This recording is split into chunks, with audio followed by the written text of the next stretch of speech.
Olá, nós somos alunos da FMUSP e essa é a disciplina de genética. Você sabe o que explica gêmeos idênticos se tornarem diferentes ao longo da vida? E por que a abelha rainha fica tão diferente das operárias? A resposta disso está em uma única palavra: epigenética. Epigenética significa acima da genética, ou seja, são modificações químicas reversíveis que não interferem na sequência do DNA em si, mas ainda assim podem ser passadas de pai para filho. Essas marcas químicas acumuladas pelo DNA são chamadas de epigenoma e determinam a quantidade expressa de genes. É por causa do epigenoma que as células de cada tecido do nosso corpo agem de modo diferente, apesar de terem o mesmo material genético. Além disso, essas marcas epigenéticas estão sujeitas a estímulos externos, sendo que a exposição a fatores como radiação pode ocasionar uma programação epigenética modificada e, inclusive, elevar o risco para o surgimento de várias doenças. Essas alterações epigenéticas podem ocorrer através de três mecanismos principais: a metilação, a modificação de estonas e a expressão de RNAs não codificantes. Antes de tudo, vale lembrar que nosso DNA passa pela transcrição, que o transforma em RNA, este traduzido, levando à formação de diversas proteínas. Esse caminho é responsável pela chamada expressão gênica. O primeiro mecanismo epigenético, a metilação, consiste na adição de um grupo metila catalisada por enzimas DNA metiltransferases. Esse processo ocorre geralmente em regiões que controlam a expressão gênica, os promotores, e está relacionado à repressão, isto é, genes metilados podem não codificar proteínas. Desse modo, a hipermetilação de regiões promotoras pode levar à perda da expressão do gene, enquanto a hipometilação do DNA desencadeia um aumento da expressão gênica. Vale lembrar que as diversas metilações mudam de acordo com o tempo e com o indivíduo, como vemos nesses gêmeos de 3 e 50 anos. Um outro mecanismo, a modificação de estonas, também interfere na expressão gênica pré-transcricional. As estonas são proteínas que interagem com o DNA e permitem sua estabilização e compactação. A sua importância na regulação gênica está no fato de que possuem resíduos que são sítios passíveis de eventos diversos. Na acetilação, por exemplo, certas enzimas específicas adicionam compostos que reduzem a afinidade das estonas com o DNA. Isso causa uma abertura da cromatina na região, de modo que fatores de transcrição passam a ter acesso ao DNA local. Já a desacetilação leva ao efeito contrário, isso é, a compactação da cromatina e consequente repressão da transcrição do DNA, impedindo a expressão gênica. Por fim, o outro mecanismo epigenético envolve RNA não codificantes, que promovem o controle de expressão gênica no âmbito pré- e pós-transcricional.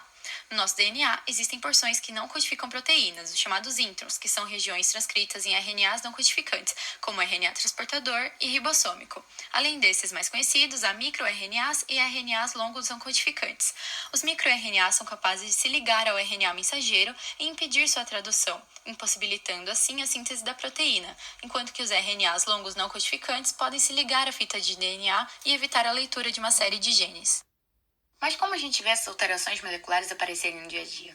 Temos aqui os astronautas Scott e Mark, geneticamente idênticos. Scott passou um ano na Estação Espacial Internacional.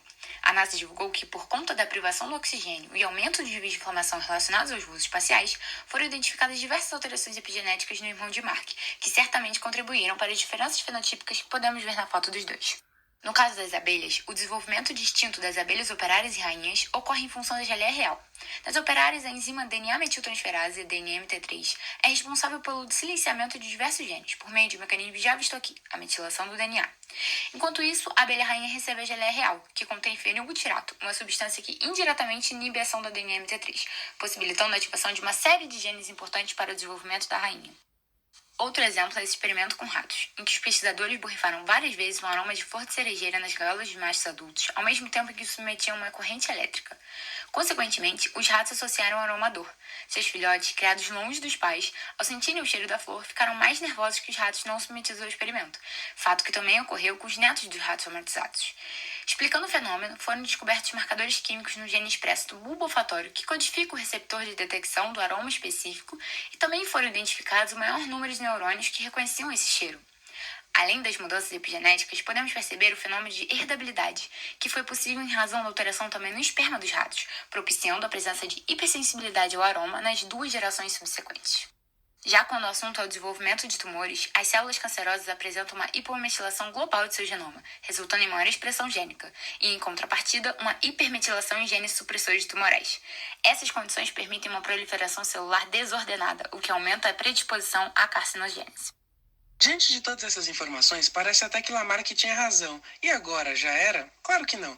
Nosso DNA é sim passível de modificações reversíveis, que podem ser herdáveis e muitas vezes são decisivas para o nosso desenvolvimento. Por isso é sempre bom lembrar da potência do ambiente sobre nós, mas ao mesmo tempo do que podemos fazer para evitar consequências negativas dessa interação. Exercício físico, boa alimentação e escolhas de vida mais saudáveis sempre tendem a nos proteger de mudanças prejudiciais. Esperamos que tenham gostado e que esse conhecimento seja bem aproveitado. Agradecemos pela atenção e até mais.